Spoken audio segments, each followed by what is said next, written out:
Well, good morning, everyone. Today is Finance Day, a very important day here at COP27. I'm very excited to be here. You can see I'm in very much full of hope. I'm in like light bright today because, again, I think we need to achieve a lot of action today. My name is Barbara Buchner. I'm the Global Managing Director of Climate Policy Initiative. We work with governments and financial institutions to really help drive economic growth while addressing climate change. And we're doing that through mainly helping to track sustainable finance trends, but also by developing and incubating financial solutions that really can make a full sustainable transition into a better world. I'm here today because we are going to talk about adaptation finance. My organization, again, we have been tracking global financial flows since more than 10 years, and we have seen some good news in the context of adaptation finance. Our latest global landscape of climate finance has shown that we are at around 49 billion US dollars of global adaptation finance, and that's been almost doubling from the years before. And again, this is good news, but we also know that it's still falling far short of where we need to go. It's only about 7.5% of overall global climate finance flows, and we need to go towards the estimated needs of adaptation finance, and they're around 400 times larger than where we stand today. So again, I think we are here today because especially in Africa, we see we need to scale our efforts. We know that, in fact, about 10 of the most vulnerable countries are in Africa. And while our data shows that they received about 25%, sub-Saharan Africa in particular, received about 25% of the current adaptation finance, we also know that the estimated needs are almost double of the current flow. So we're here today for a fantastic event, which is divided into two parts. We're going to start with a very high-level framing session where we really get an understanding of where we stand today and what are some of the big trends. And then we will move into a high-level panel discussion of very distinguished experts that really give us some more concrete suggestions on how we can make progress to go really from needs to action and overcoming adaptation investment barriers. So with that, let me start with our opening panel here. I'm very happy to be joined by Laura Piovesan, who is the Deputy Director General of EIB, by Diana Aconcha, who is the Director of DG Klima of the European Commission, and by Ambassador Seini Nafa, who is the African Adaptation Initiative coordinator as well. So wonderful to have you here. And let me get started, Laura, maybe with you, and really kind of understanding a lot of leadership that EIB has been taking over the last decade in this context. And last year, EIB did adopt the first adaptation plan that really kind of set out an increased ambition for adaptation finance from the bank. So I'd just love to hear a little bit more about that and how you see this is helping to really address this challenge. Thank you very much, Barbara, and thank you for inviting me to this panel. I think it's very nice to start the Finance Day here at COP talking about adaptation, because adaptation for a long time has been, the kind of smaller and less important sister when you talk about climate, but it is indeed very crucial and very important to put the finance into adaptation. So adaptation investments are huge, and investment needs are significant. And as you said correctly, the gap is widening. And this is particularly true in Africa.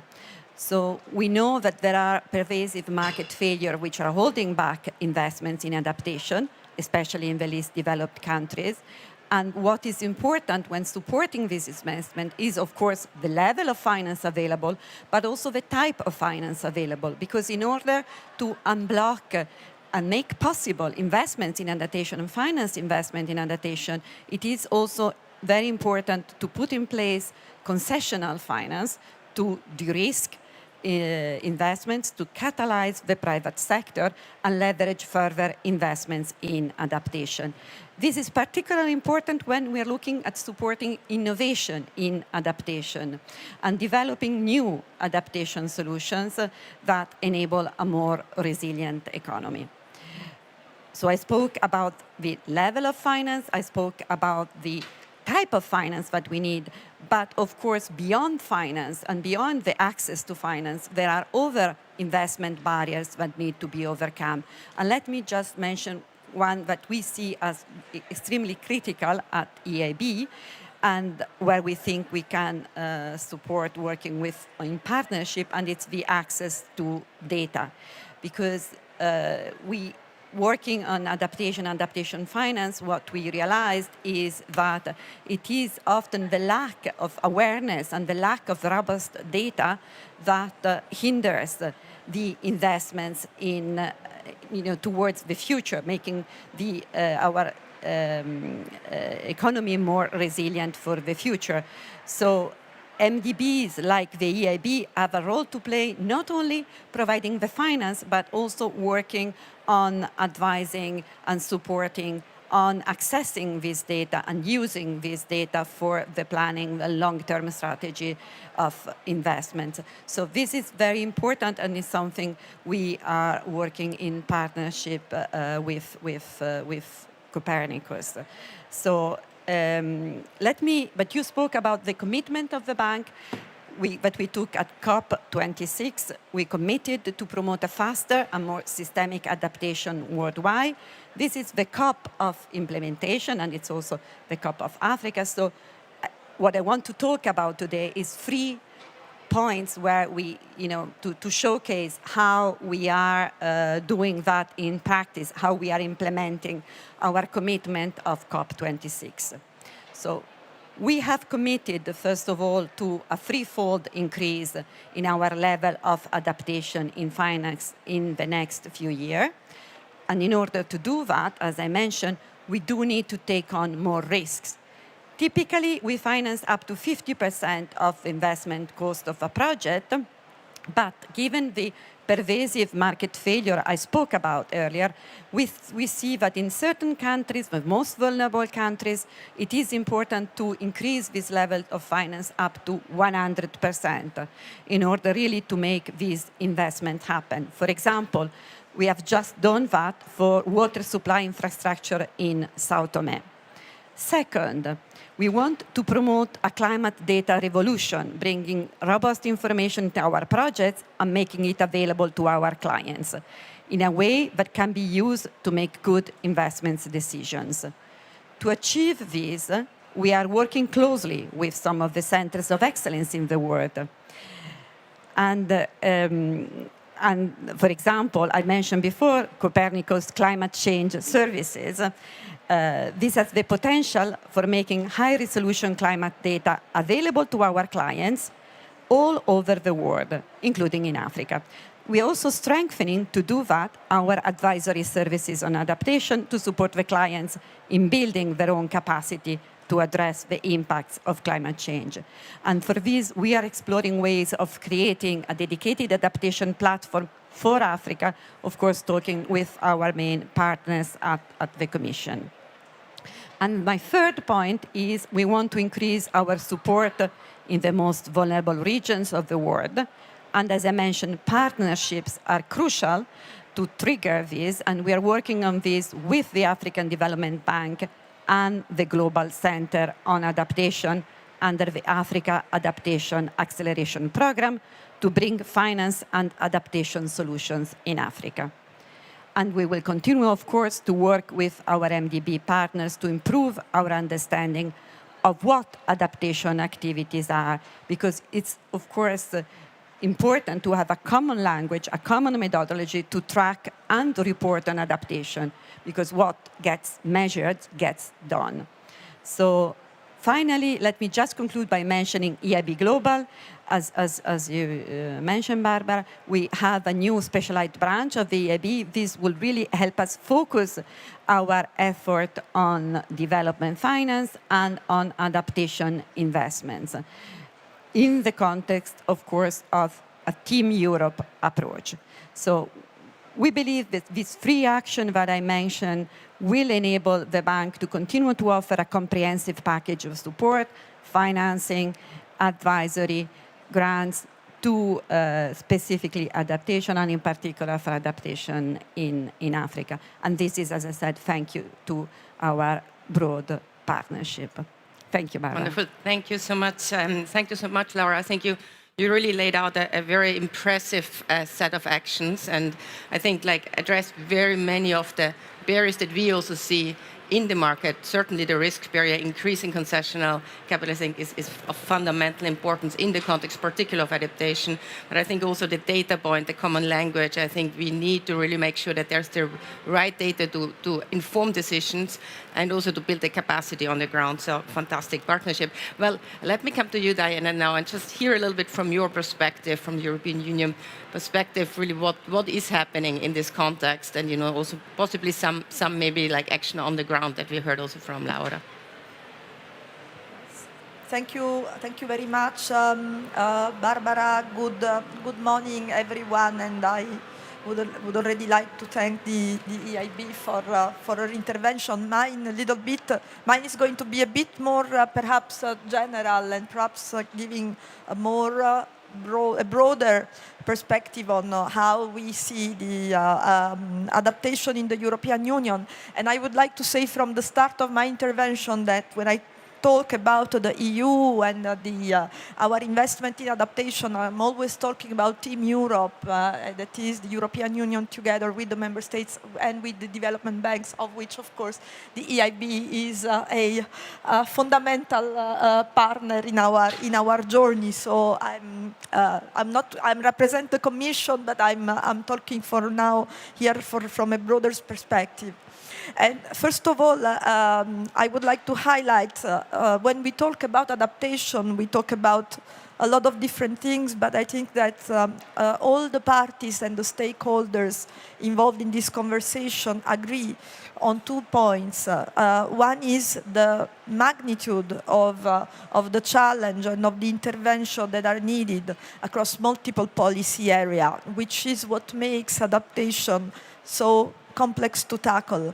And the second point is that we need a lot of resources, not only financial resources, but also information and innovative ideas to which Laura was referring to tackle a problem of such magnitude.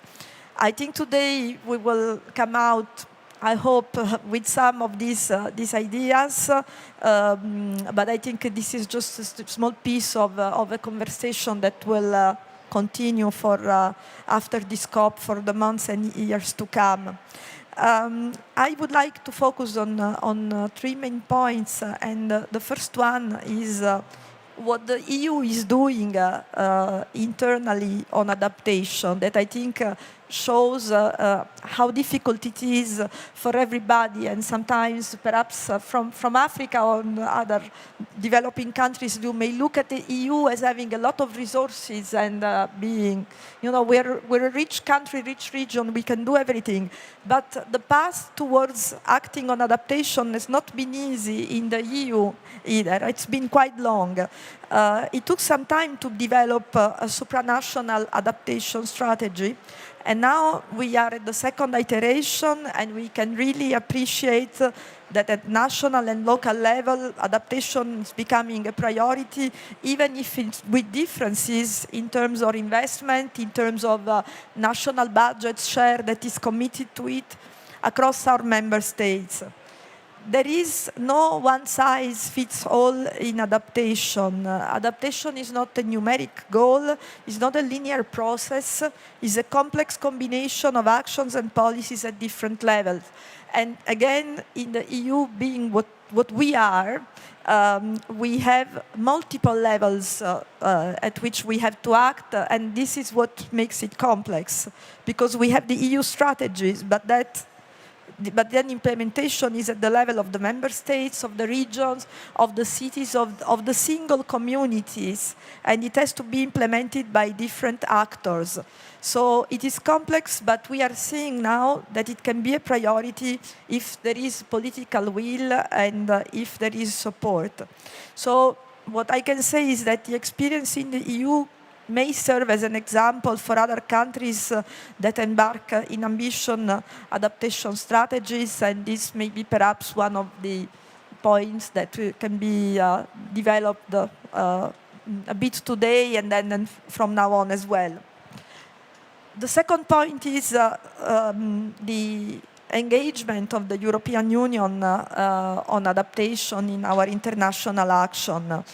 We are at the forefront of the collective efforts to mobilize adaptation finance, and we fully acknowledge the demand from developing countries to provide clarity and predictability of the financial flows. We believe that adaptation should be a priority area also in our bilateral partnerships and dialogues, and should be reflected in national planning and investment plans in the most appropriate manner to reflect the local circumstances. One of the examples is the outcome of the EU-African Union Summit in 2022. We agreed to develop a flagship on climate resilience as part of the EU-Africa dialogue for the upcoming years. And the Global Gateway Investment Package will devote important resources to adaptation and resilience all over the world.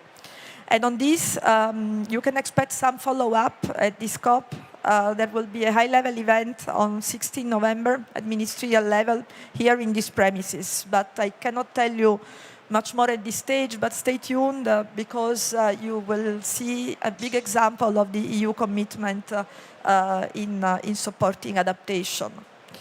More generally, we all know that the Glasgow Climate Pact urged developing nations to at least double their collective climate finance for adaptation. And the European Union, again, I'm talking here about Team Europe collectively, we are the largest provider of climate finance.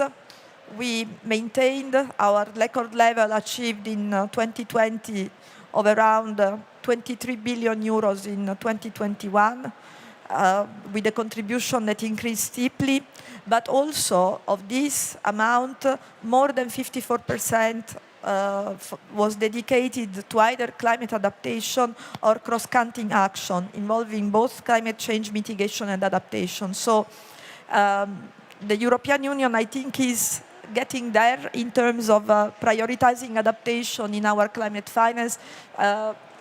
We are aware that it's always possible to do more, but I think here I could also urge the partners to also step up our engagement in adaptation, because I think we really need everybody's contribution. And it's true that on climate finance, we are still below our 100 million per year commitment.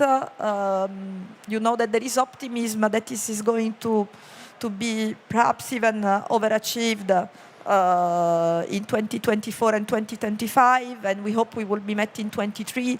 But it's very clear that we will need more after 2025, that further progress is needed, particularly, as I said, on adaptation, that it's come, as you said, a little bit later in this race to fight against climate change or to commit climate finance.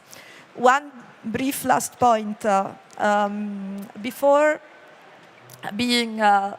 working in DG Clima, I have been for 3 years European Union ambassador to Ghana, and there I have been able to experience on the ground the challenges, but I think also the rewards of addressing adaptation on the ground. A couple of lessons that I have learned during this period. I think the first one is that adaptation is not only a financial matter. We talk about finance, but we need the political commitment. When it comes to implementation, a lot needs to be done at the national level. We cannot overstress the importance of having a good national adaptation plan. And this has to be the national adaptation plan, the national commitment to adaptation has to inform the action of the donors. It cannot be the other way around. I think this is very, very important. The other experience that I would like to share is the fact that if we act on adaptation, we have a lot of positive impacts on development of a country or a region. It's not only that adaptation action very often is also positive for mitigation, because if we I don't know if we have reforestation or soil restoration or sustainable agriculture, that has certainly a double impact. But I think it has impact also on development, on sustainable development, on job creation, which is, of course, in Africa, a big priority. I don't have to repeat here how important it is to have jobs for African youth. And I think adaptation action creates jobs as well. And this is something that we should perhaps stress much more in the EU or in the other provider of finance when we talk with our developing country partners, when we agree on the action to take on the ground. My last point of my, say, experience on the ground is that the support from donors must, we all know that, it must be a catalyzer for private funding because it's not enough. But there also, for private finance to come in and to support in particular the adaptation, there needs to be a favorable environment for the engagement of the private sector. And that's why, as I said before, to have a credible adaptation strategy is crucial because it shows the political commitment of the government. But there are also other well-known barriers to private investment, such as the risk perception. And they may penalize exactly the countries and the communities that are most in need. Therefore, again, here there must be a joint action from donors and from the countries where we are acting. The donors need to make an effort to prioritize and to bring the public money in those places which are most in need and where the private sector is more reluctant to go. But I think that our partners also have to work with us to create that favorable investment environment that I think is perhaps the number one condition to attract the private investment. And with this, I stop and thank you, and looking forward to continue the discussion. Thank you. Thank you very much, and thank you very much for sharing really some very important lessons from both internally from Europe, I think how we got where we are today, but also from the ground. And I think I'm very much looking forward now to saying it, just hearing a little bit. I think we heard a lot of elements also, it's not only about finance, it's the planning, I think that the multiple side benefits and having a more holistic, more integrated approach is extremely important. So saying again, you are obviously seeing what is going on the ground, how why is there not more action, not only finance, but action happening, and how can we get over that, particularly in Africa? Thank you, Barbara, and happy to see so many familiar faces. First of all, I want to apologize. I have my running shoes, not even the walking shoes, the running shoes. This is a race for resilience, and it's prominently figured now sitting here, so I'm equipped to do that. But on a serious note, I really want, through you, Laura and Diana, to commend the EU, for its leadership on climate, for its leadership on supporting adaptation, and for its leadership on supporting climate adaptation in Africa. I think the commitments which have been taken over the years, doubling, tripling in a very short term. I mean, it's almost historical. Doubling or tripling literally in the next 3 years. And I think for us to succeed in this partnership together, there's 3 points. I think there's 3 important points that I want to touch upon. The first is unpacking. When you read the title of the theme of upcoming adaptation investments, barriers in Africa, but really I think that there's a point there. Investment is and I think Barbara, who is the professor, will correct me if I'm wrong, investment is a very specific type of action. I've happened to be in a formal life a derivatives trader, so that's probably now I'm dealing with climate to redeem my soul. An investment is an asset or an item which either generate return or generate an outcome, an income, sorry. So that's a very specific type of action. So let's keep that in mind, because all adaptation action may not be investments, but we're talking investments here, so we're talking a very specific action. Added to the fact that we're talking adaptation. And adaptation, for the adaptation experts, and I see plenty EU adaptation colleagues, expert, will tell you that adaptation is local specific. Adaptation is not as standardizable as mitigation. So for instance, you can build a power plant here. It's probably the same technology, and you can replicate, you can aggregate, but adaptation action is not as aggregatable or compoundable as mitigation. So there's an element of complexity in scaling up adaptation from the local to the national to the regional. So it's extremely complex.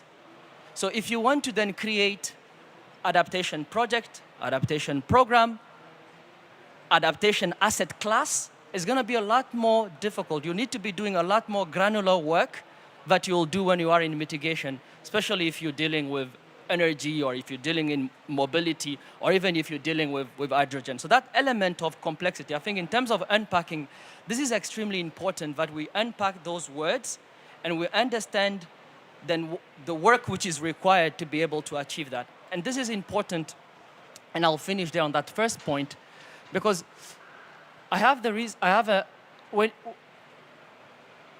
feeling that then we're talking past each other, that the demand of adaptation, the demand in terms of projects and programs, and then the supply of finance are talking past each other.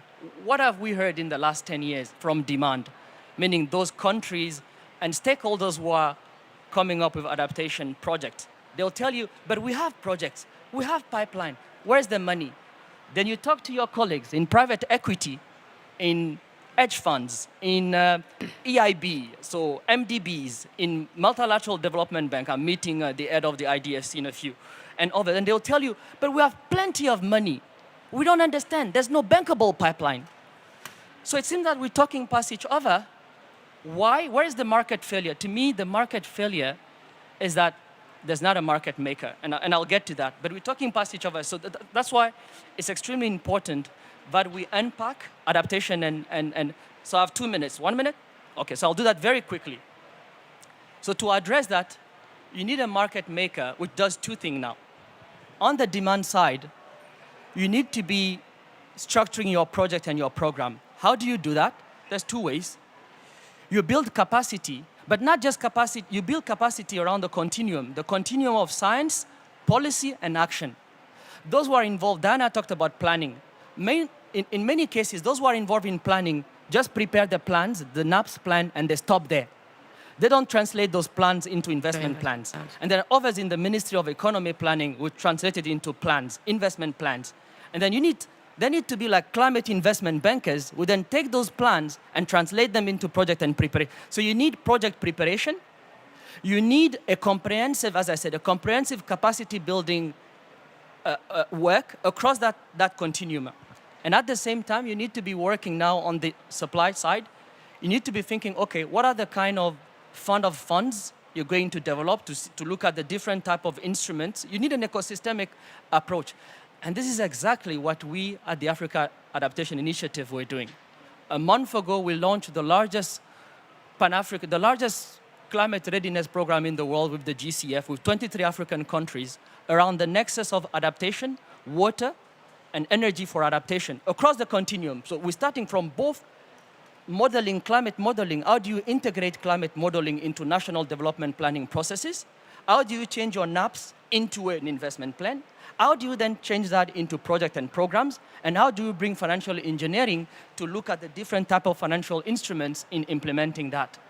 We're working with the European Union on setting up an incubator, which is going to do just that, which is going to work with not just the countries, but accredited entities, African accredited entities at Adaptation Fund, at GCF, maybe even with the EIB, on structuring the pipeline, having different kinds of projects for different kinds of investment criteria to do that. So that, again, coming back to that matchmaker, Right. Not matchmaker, it's not matchmaking. There's a term, it's market maker. It's not a broker. It's market maker to structure supply and demand so that action takes place. Sorry for being too long. No, Hussein, I think this is extremely important. I think this is how we come here with solutions. But I actually want to bring in someone very special who also is thinking about solutions and how can we actually translate priorities into concrete investment plans. So I'm actually going to make a little deviation from the planned program and just bring Saini, sorry, I was just talking to you, Selvin Hart in here. Oh, he's going to stay there. Okay, sorry, I'm not bringing you in. I'm like even more of a different. So Saini, Selvin, I'm really confused now. Selvin, the floor is yours. And again, we'd love to hear just your thoughts in this context and how to accelerate. Thank you so much, Barbara, and really great to be here with all of you. Like Saini, I don't have on running shoes, but unfortunately, I have to dash off as well. And I fully agree with everything that he said. And we've been hearing this for more than 10 years, Saini. We've been at this for quite a long time. This mismatch around one side, the supply side, we are not seeing the investable or the bankable projects. And the developing countries saying, you know, we've prepared our NAPs. We've prepared the adaptation components of our NDCs. Our national development plans are there. We have projects. So the Secretary General heard this, and he asked for a solution or a way that he can help to ensure that we can bring developing countries, financiers together in a way that would respond to the urgency, and I must stress this, the absolute urgency of the climate challenge. Adaptation, at the end of the day, is about protecting lives and safeguarding livelihoods. So the urgency, and innovation must drive our approach to addressing this problem of scaling up adaptation support. So in his opening speech, you heard him, he spoke about the adaptation pipeline initiative, where he has asked UNDP, the NDC partnership, and the Green Climate Fund to do precisely what Saini said, to serve as go-betweens between the two groups, to promote and support coordination at the national level, because as colleagues said, adaptation is about infrastructure, agriculture, water. It's every sector, it's a social sector. So there needs to be strengthened internal coordination at the country level. Ministries of finance, ministries of planning, sectoral ministries must be coordinated to deliver adaptation solutions and interventions that are impactful, that save lives and protect livelihoods. So that internal national coordination piece is extremely important. But we're not going to deliver on scale and impact if donors and the supply of capital continues to work in silos. If we are to deliver at scale and impact, there needs to be coordination and collaboration among financiers, where private financiers need to identify what activities and projects can I find, what is the scale of the public concessional or grant financing that I need in order to address the risk perception issues that the DG mentioned. Right? So there needs to be collaboration. If we are to deliver at scale, and it cannot be this siloed approach where EIB is doing its own thing, Denmark is doing its own thing, Germany is doing its. There needs to be that collaboration and coordination on the supply side as well. And that collaboration between the two sides, it should not happen downstream. It needs to happen upstream. Upstream collaboration is absolutely critical, where countries, at the stage where countries are turning their adaptation priorities into investment plans and then into a portfolio of bankable projects, as Saini said. So this is what the adaptation pipeline initiative is about, totally in sync with what Saini and the other colleagues are doing. We need to be creative. We need to be innovative. We need a new, as the Secretary General constantly says, a new business model to deliver on adaptation support, one that promotes coordination and collaboration among countries and financiers. So we're looking forward to continuing to work with all of you. It is absolutely critical that we focus on the urgency, the impact, and the scale needed to make interventions on adaptation that save lives and protect livelihoods. And finally, ultimately, we will need to change the incentive systems that all of the financiers have internally.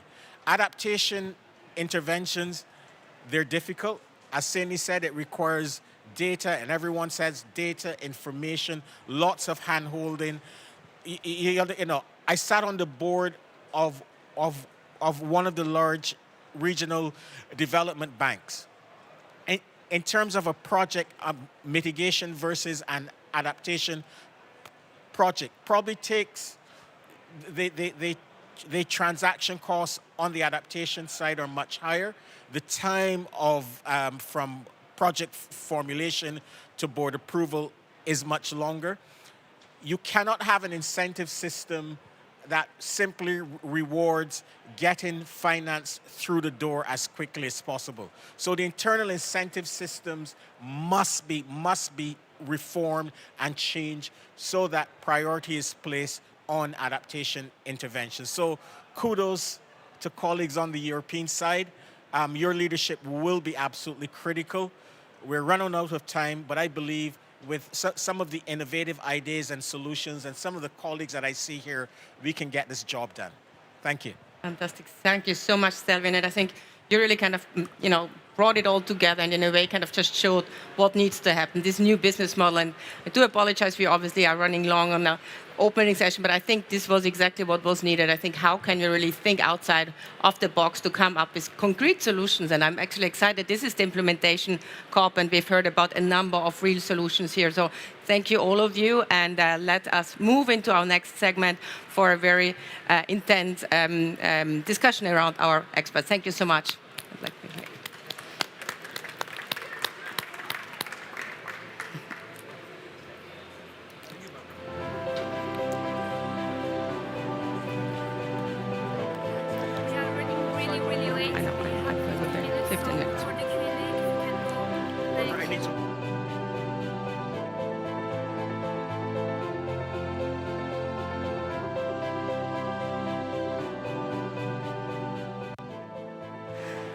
Okay, so we are back, and obviously in very reduced form for this discussion, which I apologize for. I think we have a great set of experts here. We might also have someone joining online, but I'm not sure whether that is happening. But I'm very happy just to introduce this panel now first that's here with us in person. So I'm very happy to see Asa Rifai, who is the director of the Arts Cold Chain Fund, very important initiative, which we'd love to hear more. We have here Stijn Vernoot, who is the head of user outreach and engagement section of the European Center for Medium Range Weather Forecast. Extremely important, again, to help anticipate and help vulnerable communities on the ground. And we have here Jean Celoseno, who is the senior climate change specialist at EIB. Again, we've heard a lot already about the leadership at EIB and Team Europe, as we've heard, around adaptation finance. So I think we're going to go into a very quick kind of round of just hearing a little bit more about the work you're doing and what you think needs to happen to really address some of these investment barriers. Let me start with you directly here. And, just thinking about, obviously we've heard about the need to crowd in private investment, but is that enough? And what needs to happen actually? And where some of the issues and the elements that you heard in the opening session, basically what you're looking for. So the floor is yours. Thank you. Mm-hmm. Thank you for welcoming to the event. So what we did, we actually raised a fund to focus on food loss and food security across Africa. And that was looking to prevent that by putting in cold chain infrastructure from large-scale industrial warehouses right the way through the cold chain to smaller technologies. And in order to roll out that cold chain, you needed quite a sizable amount of capital. We Actually, at the very beginning, when we started looking at this fund, we approached development financial institutions, and the cold chain sector and industry wasn't actually fell into the adaptation, which was quite interesting. So we actually had to go out to private funding to get the initiative off the ground. Eventually, we did actually manage to secure investment from development financial institutions, such as the European Investment Bank, African Development Bank, and other institutions that really accelerated our growth. And actually, without that public money, we wouldn't have been able to grow as large and as quick across the East Africa region. Thanks so much. And I'm just, first I'm like listening, and I think this is exactly what we need, this kind of coordination and bringing together the right types of capital to really get something to scale. And I'd love to hear more about that as well. But I'm also very happy because I see that we have Dr. Helmut Barreto, who is the planning director of the Ministry of Planning, Finance and Blue Economy from Sao Tome and Principe. We weren't sure whether you were able to join us virtually, but it's fantastic to have you with us here. And so, Dr. Barreto, I think I'd love just to, and I think it comes a little bit to your points as well, what needs to happen in order really to accelerate investments. And so obviously also from your position, love to, in order to in addition to the public development banks or the private sector, what, is the role of enabling policies? What's the role of the enabling environment to really unlock adaptation investment? So love to hear from you as well. And welcome. Okay. Good morning, thank you. My name is Helmut Barreto. I'm the head of the Ministry of Finance and Blue Economy of South Med Principe. First of all, I would like to say thanks for the organization to invite me for this event, this important event, and be part of this. And what I want to say something is answer the question, guide questions. Sorry, my English not so perfectly, but South Tome and Principe, for people who don't know, is an island country composed of 2 islands located in Gulf of Guinea on the west equatorial coast of Central Africa.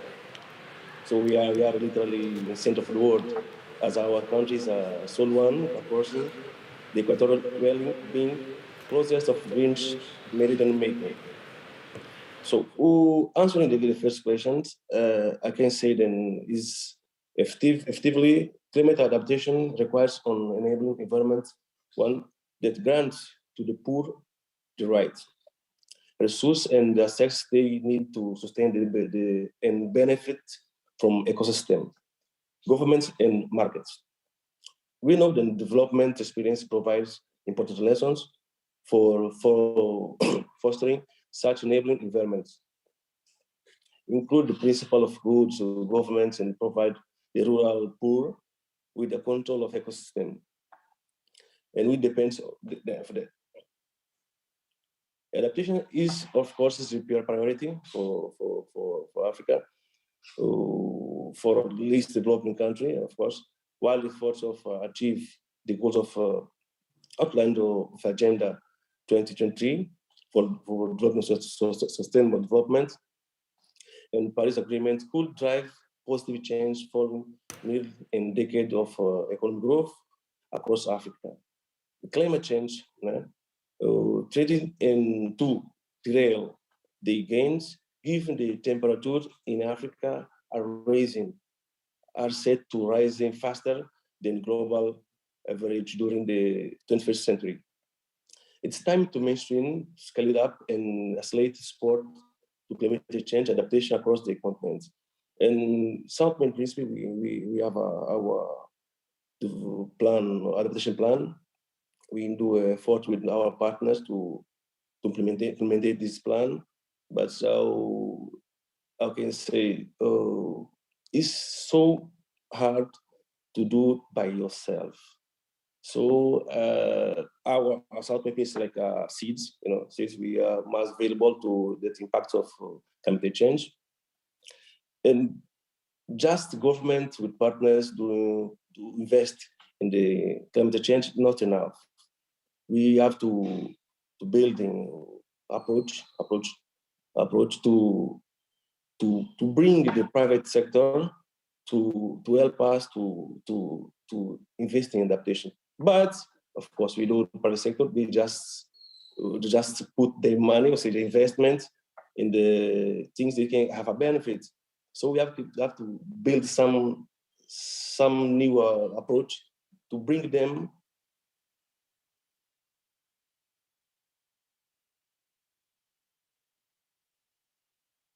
I know we're all like waiting now to hear what the new approach is, and I'm hoping that you're coming back. Oh, here you are. Okay, we lost you at the new approach, so we are all very much waiting to hear the revelation here.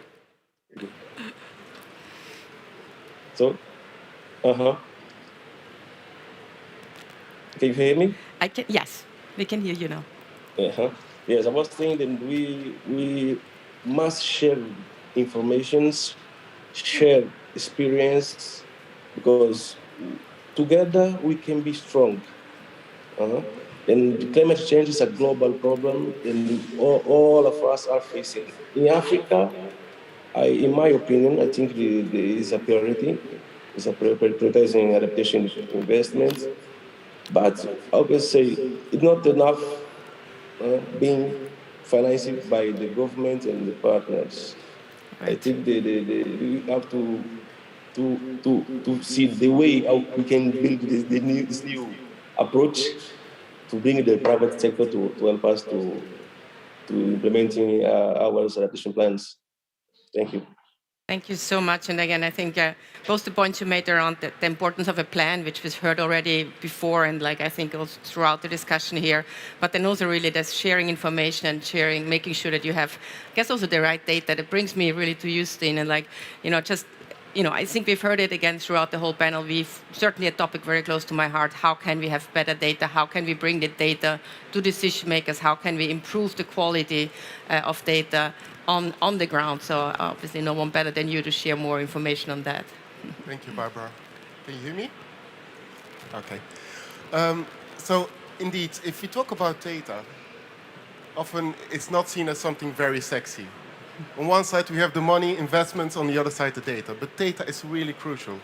Data is crucial to identify priorities. Data is crucial to validate how the investments are used and how you look into the impact of these investments.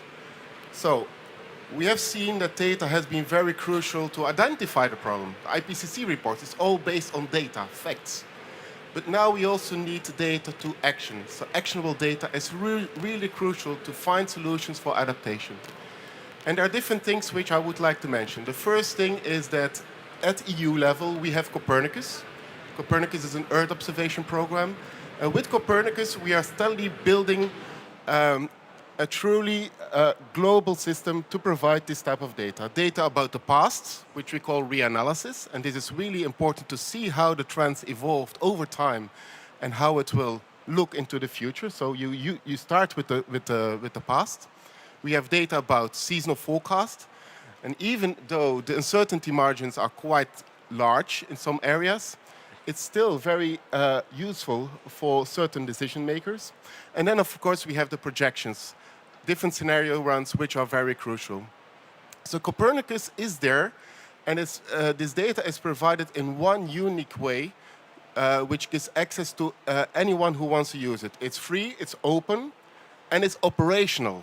That's the special thing. It's operational data. It's not a research type of activity, but it's there meant to be sustained, and it comes with all the documentation, all the support to provide this and training.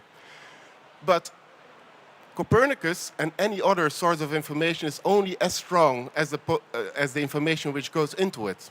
So we rely on satellite observations, we rely on a lot of in situ measurements. So in situ means measurements on Earth, on the ground.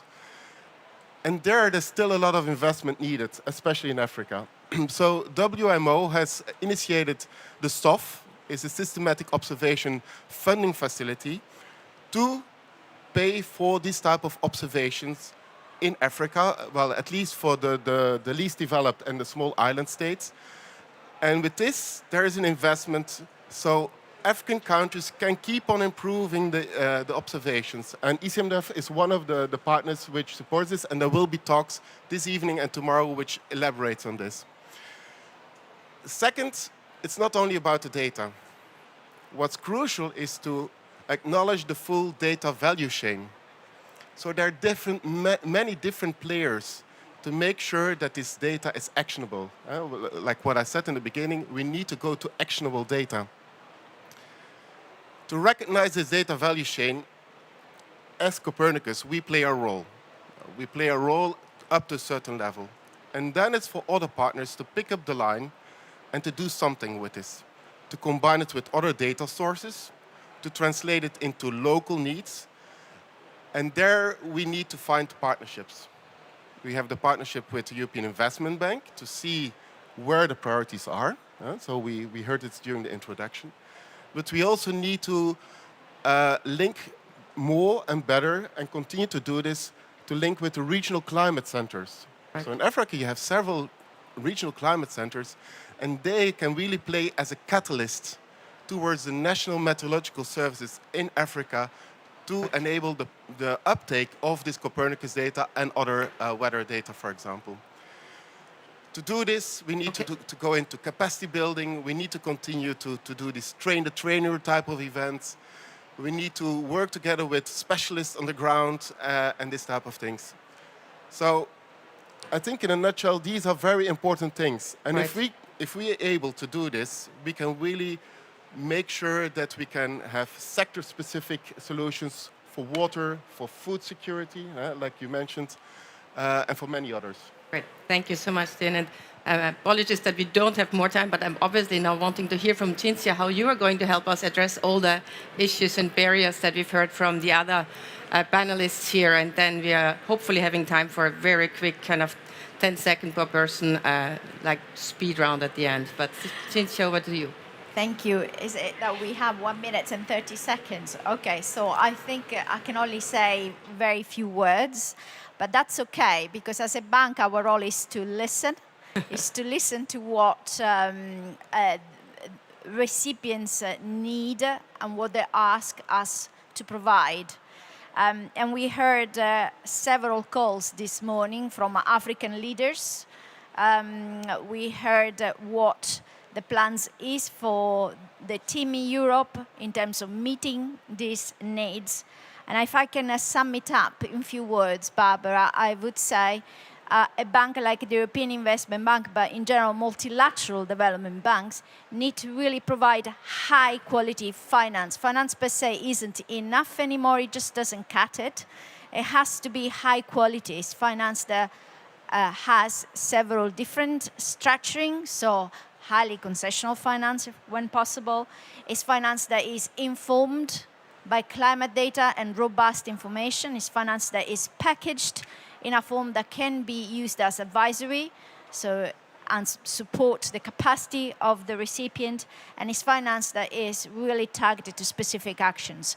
So I think that's what I would sum it up, and that's certainly what the European Investment Bank intends to do. That's fantastic. Well, you actually did my job in summing up already what we heard in this panel, which is great. But I'm actually going to give everyone 5 seconds, just like one word. What's your priority? What's your wish list for COP? So I'm starting with you, Cinzia. Well, our wish list is continue to listen, basically, and engage with as many partners as possible. Great. Stin? It's actionable. Acceleration of investment in digitally climate-smart technologies, especially around food security and agriculture. Great, fantastic. And one last word, or your priority, one word? Sharing. Action, I think. That's what as well. Thank you all so much. This is a race to resilience. I think we heard fantastic, really kind of lessons, but also like actionable, like ways forward, what needs to happen. We need to have this high quality finance. We need to have collaboration, coordination across governments, across financiers, together with the knowledge providers, and really making sure that all that is informed by high quality, actionable data, but then also that we really approach this with a really systems, I think, in holistic way to really kind kind of try to come up with ways that can go from the great pilots that we have to scale, which is what we need. So thank you very much all, and please join me in thanking our fantastic panel here. Thank you.